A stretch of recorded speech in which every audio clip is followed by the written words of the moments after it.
Hey there. Happy Super Bowl Sunday, everyone. Who you going for? Rams? Yeah, me too.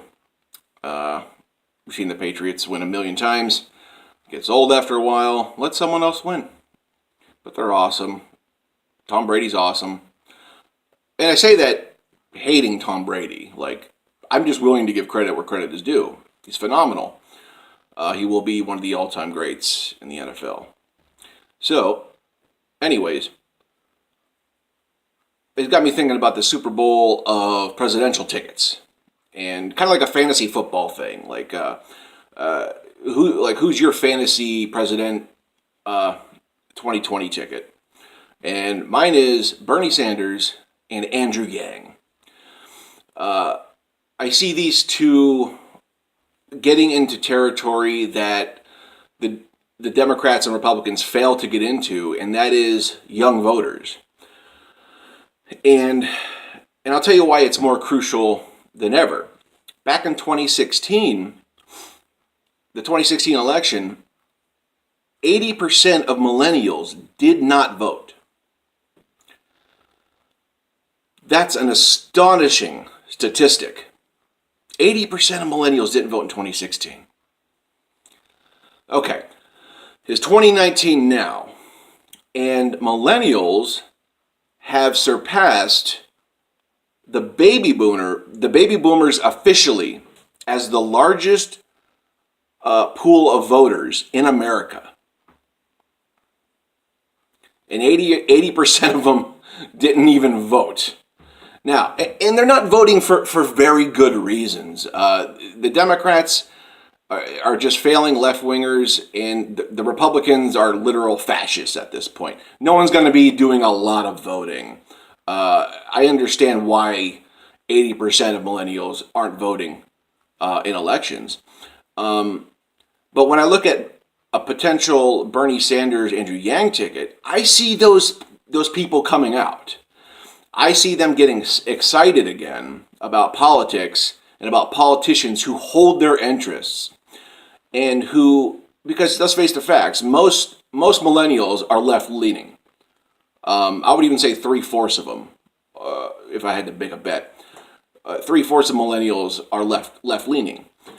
But the Democrats, they're not going to come up for the Democrats. Everyone at this point knows the Democrats aren't a left-wing party.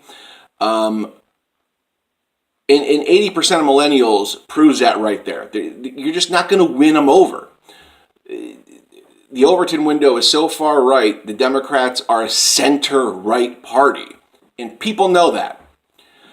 But when you get progressives like Andrew Yang and Bernie Sanders in there, they start talking the language. They start getting excited about UBI. They're getting excited about Medicare for all.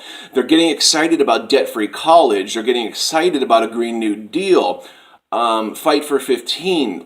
These progressive issues and policies motivate people and motivate young people because they feel like they don't have a future, and these policies create a future for them.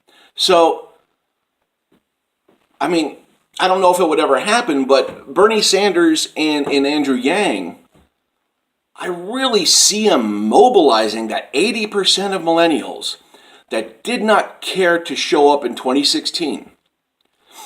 I just see that changing so much,